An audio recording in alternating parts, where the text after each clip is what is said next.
প্রিয়ার বাড়ি সুন্দরবনে, তাই না? ওর মামা বাড়ি সুন্দরবনে। আচ্ছা, সেখানে হালুম হালুম করে কি আসছে? একটা বাঘ আসছে, তাই না? আচ্ছা, সেই বাঘ যদি আসে তখন তাকে কি করতে হবে? হ্যাঁ, ঠিক বলেছো, তাকে দরজা বন্ধ করে ঘরের মধ্যে ঢুকে পড়তে হবে। আচ্ছা, তোমাদের মনে প্রশ্ন জাগে না, এই বাড়ি ঘর এগুলো কেন তৈরি হয়েছে? হ্যাঁ, আয়েশা ঠিক বলেছো, আমিনাও ঠিক বলেছো। এটা তৈরি হয়েছে কারণ আমরা যেন কোনো ভয়, ভীতি ছাড়া নিরাপদ ভাবে কোনো জায়গায় বসবাস করতে পারি। শুধুই কি নিরাপদ? না না না, শুধু নিরাপদ নয়, যে কোনো প্রাকৃতিক বিপর্যয়। আচ্ছা আচ্ছা, প্রাকৃতিক বিপর্যয় মানে এই যে ঝড়, জল, বৃষ্টি, সেই সময় নিজেদের রক্ষার জন্য আমাদের কিন্তু বাড়ি তৈরি হয়েছে।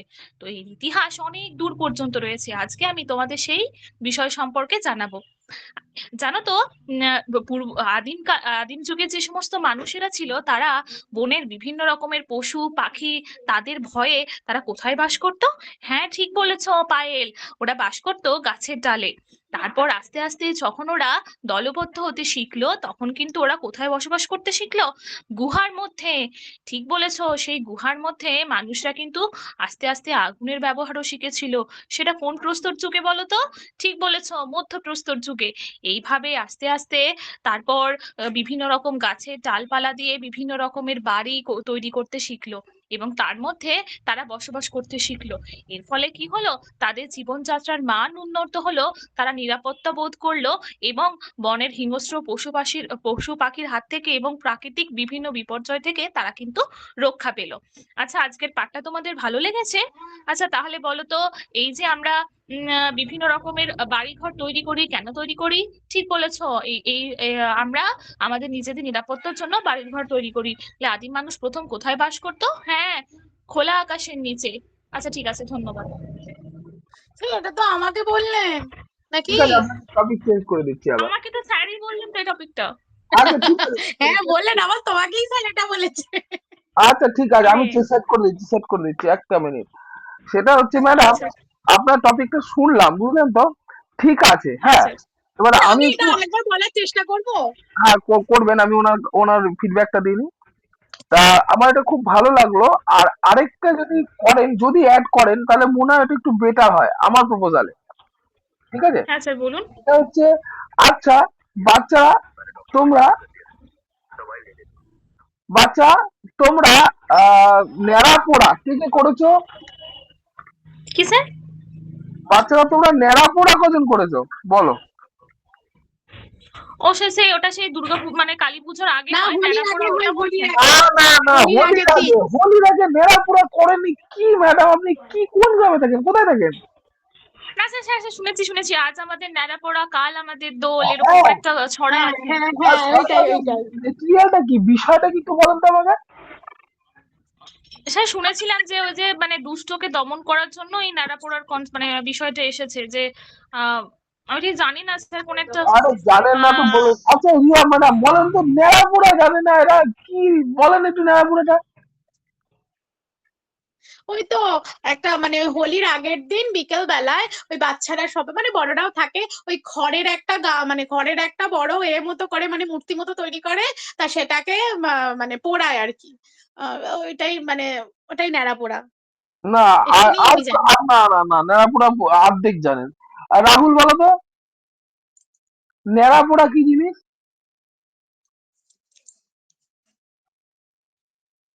রাহুল ঘুমাচ্ছে। হ্যাঁ স্যার। রাহুল, হ্যাঁ স্যার। ন্যাড়া পোড়াটা একটু বলে দাও তো, এরা ন্যাড়া পোড়া জানে না, কি বলবো? একটু বলে দাও তো ন্যাড়া পোড়াটা। স্যার নেওয়ার তো আমরা পুড়িয়েছি অনেক, মানে হ্যাঁ ওইটাই তো, ওইটাই ছোটবেলা ওইটাই। থেকে। হ্যাঁ আর ওইটাই একটা বড় কথা বলতে চাইছি তোমার মুখ দিয়ে। মানে এটাও সেই ঠিক আগে কে যেন একজন বললো যে অশুভ শক্তিকে দমন করা, কিন্তু আহ, আমরা আর কি কি করতাম, জিনিসটা আমি বলি আর কি, মানে কি ওইটাই বলে শুনতে ওগুলোকে, চাইছি, ওইটাই শুনতে চাইছি, জিনিসটাই শুনতে চাইছি। মানে আমরা সেই ইয়ে বানাতাম, রাবণ বানাতাম, ঠিক আছে? মানে ওই নেড়া ইয়ে নিয়ে মানে কি রাবণের মতো বানাতাম, দেখতে মানে সেই যেমন ইয়ে হয় কি বলে, আহ আগুন ধরাতাম, দিয়ে ওখানে আগুন লাগিয়ে দিতাম, আর দাও দাও করে জ্বলতো। তাহলে ওই সম্পর্কে কোনো কিছু আছে কি? হ্যাঁ ওইটাই তো, ওই মেটেরিয়ালটাই তো জানতে চাইছিলাম কি জিনিসটা। আচ্ছা হ্যাঁ। পায়েল ম্যাডাম কি কোনোদিন করেছেন ন্যাড়াপোড়া? হ্যাঁ স্যার, আচ্ছা বলেন তো দেখি, একটু শুনি ন্যাড়াপোড়াটা কি করেন। এরকম পুরোনো যে জামা কাপড় আছে ওরকম দিয়ে পরাতাম, আর একটা হাঁড়ি দিয়ে ওর চোখ মুখ বানিয়ে দিতাম, দিয়ে ওর ভেতর মাথা বানিয়ে দিতাম, এরকম একদম। করে কাকতাড়ুও বানাতাম, আর কিছু মানে জিনিসপত্র দিতাম যেগুলো জ্বলার মতো। তারপর খড় টড় দিয়ে ওগুলোকে একটা কাকতাড়ুয়ার মতো একটা মানুষ বানাতাম, দিয়ে ওটাকে হোলির আগের দিনকে ওটাকে ধরাতে হতো। তারপরে ও বাচ্চারা মিলে অনেকজন একটা রাইমও বলতাম, আজ আমাদের দোল হয় না, আজ আমাদের কি ন্যাড়াপোড়া একটা কাল ছিল যেন, কাল আমার কাল আলোতে। আমাদের দোল, পূর্ণিমাতে চাঁদ উঠেছে, বল রে হরি বল, এরকম একটা কিছু একটা রাইম ছিল, যাই হোক ছিল। ওরম বলতে হতো, দিয়ে তারপর ওটা নিয়ে হ্যাঁ, ঠিকই আছে, অনেকটাই আর ভালো। তার আর তারপর মজা হতো। হ্যাঁ, মজা তো হতোই। এবার মেইন ব্যাপারটা হচ্ছে, আমি বলি মেইন আর ব্যাপারটা। হ্যাঁ, আর একটা ছিল কি, ওর সাথে এবারে থালা বাসন গুলোকেও লাঠি দিয়ে বাজাতাম। হ্যাঁ হ্যাঁ হ্যাঁ, এগুলো করতো করতো, আমরাও করতাম। এবার ব্যাপারটা বলি, ব্যাপারটা হচ্ছে রং খেলার আগের দিন ওটা যেটা পরিচিত সেটা হচ্ছে বুড়ির বাড়ি। আর ওই যে মূর্তিটা, কাকতাড়ুয়া মূর্তিটা বলছে পায়েল, ওটাকে বুড়ি বানানো হতো, ওটা বুড়ির বাড়ি পড়ানো হতো। ঠিক আছে, এটা গ্রামের ছেলেরা প্রত্যেকে জানে। আপনারা সেই গ্রাম থেকে বড় হয়েছেন, গ্রামে তো আমি দেখেছি, শহরে নেড়াপোড়া হয় না, গ্রামের দিকে পর পর পর পর নেড়াপোড়া এখন আর হয় না স্যার, এখন আর হয় না, এখনো হয়, আগে হতো, এখনো হয়, এখন সব পরিমাণটা ওগুলো কম থেকে মানুষ। না, পরিমাণটা কম হয় কিন্তু এখনো হয়।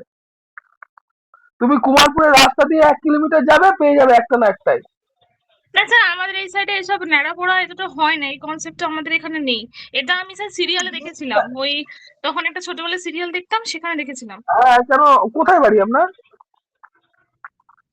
আমার স্যার বাঁকুড়া। বাঁকুড়া কোন ডিস্ট্রিক্ট, মানে কোন জায়গাটার নাম কি অ্যাকচুয়াল, বাঁকুড়ার কোথায়? আম- আমাদের ব্লক হচ্ছে সোনামুখী। আচ্ছা, সোনামুখী। তাহলে আপনি একটা জিনিস বলেন, আপনাদের ওখানে রং খেলা হয়? হ্যাঁ স্যার, দোল হয়। তো দোলের আগের দিন কিছু হয় না, তাই তো? না স্যার, দোলের আগে দিন আমাদের এখানে সবাই সেই বড় বড় ডিজে ফিজে নিয়ে যায়, দিয়ে ওখানে নাচ ফাচ করে, তার ওই তো প্রিপারেশন ওই তো হয়। মানে একই উদ্দেশ্য, উদ্দেশ্য একই। মানে মেন ব্যাপারটা কি হচ্ছে, এই যে অশুভ শক্তি যেটা বললো না, ওই হ্যাঁ মেন হ্যাঁ, ব্যাপারটা তার হচ্ছে বিনাশ। ওটাই। হ্যাঁ, ওটাই অশুভ শক্তিকে জ্বালিয়ে দেওয়া। ঠিক আছে, জ্বালিয়ে দেওয়া।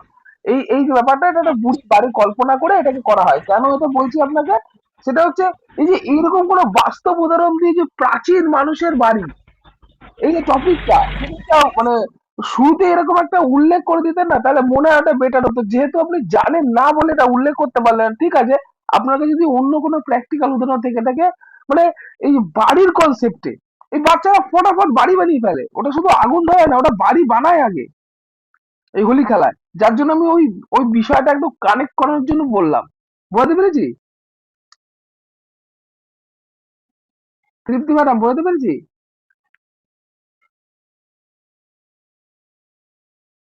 ঘুমিয়ে গেছি। আচ্ছা, নেক্সট, নেক্সট কাকে, রিয়া, রিয়া টপিক বলো। বলুন নতুন স্যার, topic। কি টপিক দিলেন আমাকে? বাড়িতে কত দেননি কিছু, তো। বাড়িতে কত কিছু।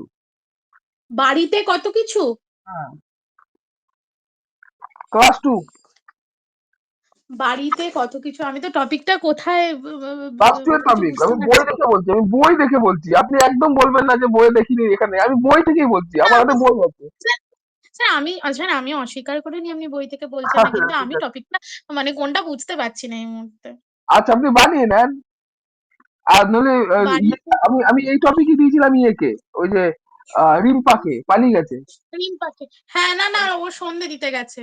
ও আচ্ছা। বাড়িতে কত কিছু, আমি, ও আমাকে জিজ্ঞেস করলো যে আমাকে কি দিয়েছে, এবার আমিও তো বলতে পারলাম না, আর আপনি আমাকে বলছেন। এবার বাড়িতে কত কিছু, আমি বুঝতে পারছি না, টপিকটাই বুঝতে পারছি না। ক্লাস 2 এর বই অ্যাপসটা খুলে দেখে নেন, তাহলেই হবে। আচ্ছা বেশ, দেখছি স্যার। আচ্ছা। স্যার আরেকটা অন্য কিছু দিন, আমি ওটা ততক্ষণ দেখছি। আচ্ছা, স্যার আমি আমি নিজের থেকে একটা বলবো। এবার এবার যেটা বলবো, হ্যাঁ আপনি একটা বলবেন, বলেন। আচ্ছা বেশ, আমার হ্যাঁ, আমার একটা জিনিস আম, বলতে শুরু করছি। হ্যাঁ, মানে ওটা বেশ আমার ভালো লাগলো, তাই বলতে শুরু করছি।